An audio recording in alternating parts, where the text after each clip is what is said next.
Saya sudah dianggap, saya ini sebetulnya teman dari papa mama muda. Saya teman dari papa mamanya Mbak. Jadi kalau anaknya bikin sesuatu ya harus disupport, wajib disupport. Dan saya tahu Bain, Pola itu mereka anak-anak yang manis sekali, mereka bekerja keras, mereka berjuang, tapi juga ibadahnya juga tidak lupa. Ya.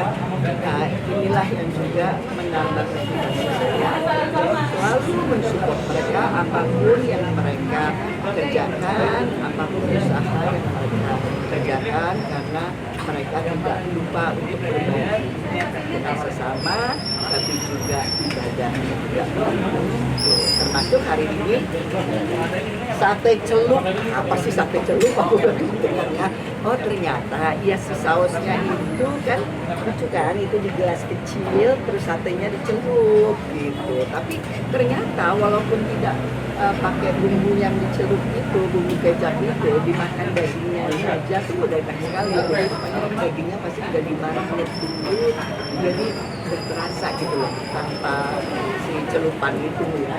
Dan dagingnya juga daging tenderloin, jadi bisa dibayangkan. Dan harganya dengan kualitas dagingnya, ini bukan promosi ya, ini saya ngomong dari hati kan bisa kelihatan. Nah, jadi dan kualitas dagingnya pun ya bagus, tenderloin yang empuk. Saya nggak pernah makan lagi sih, tapi kok enak ternyata dagingnya.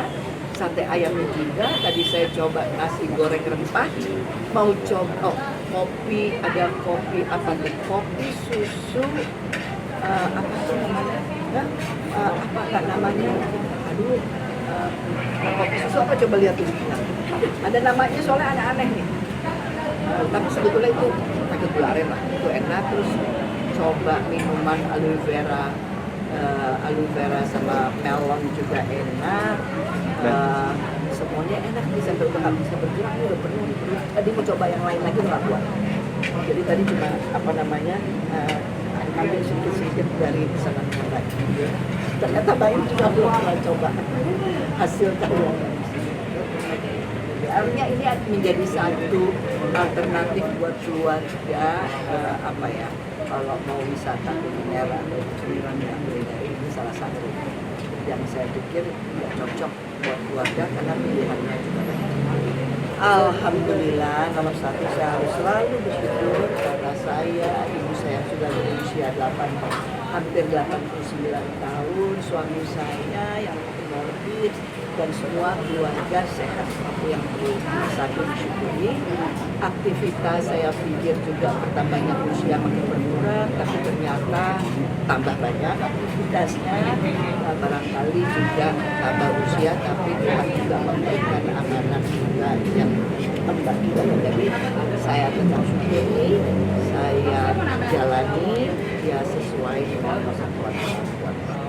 Tahu diri ya, tahu diri kalau sudah tidak muda lagi, umur sudah hampir 70, 66 sebenarnya ya. Terus apa namanya, ya intinya adalah kalau kita selalu juga bisa menyesuaikan dengan kondisi dan situasi yang ada, insya Allah menjaga keseimbangan hidup gitu ya. Mentally, jasmani, ya, itu juga dijaga, spiritually juga dijaga.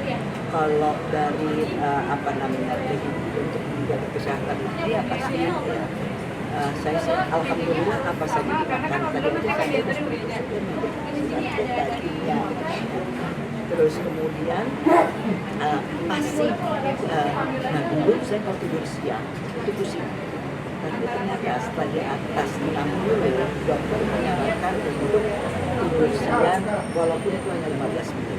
Tapi quality apa ya, tidurnya itu yang harus memang dijaga.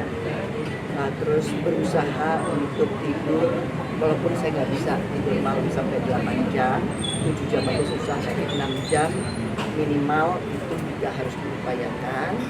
Karena untuk menjaga stamina, karena apalagi kalau siangnya kita masih dipadati oleh aktivitas seperti ya, vitamin, ya. Terus yang menyesuaikan lagi lumayan banyak nih, lagi lumayan pack udah usia di atas 60 pasti enggak, saya hampir tidak pernah begadang kecuali kalau memang harus bekerja. sama doa mama. Saya karena tahu Baim sih ya, gitu ya. Jadi saya tidak pernah melihat, termasuk waktu lagi rame-rame soal apa tuh fashion itu gitu ya.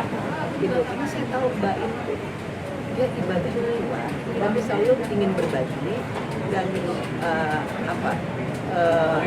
niat baiknya itu saya percaya sekali gitu ya. Jadi saya hanya melihat ya itu ada kegilaan Mbak, ada kehidupannya, ada keliling aja di konsep restorannya gitu kan ya. Kita di digabungkan sama waiters di istilahnya digombalin. Mana ada kita di restoran digombalin gitu kan, tapi inilah konsep ini gitu ya yang kita tamunya ya digombalin karena memang tahu konsep yang seperti itu ya, jadi nggak usah bersinggung gitu yang lucu aja.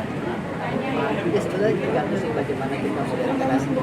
Mungkin saya tidak objektif lagi karena saya kenal sekali Baim, jadi saya selalu tahu niat dia baik, tujuannya baik gitu ya. Jadi saya selalu juga melihatnya positif gitu. Karena kita tahu dia gimana ya. Tahu dia gilanya seperti apa juga.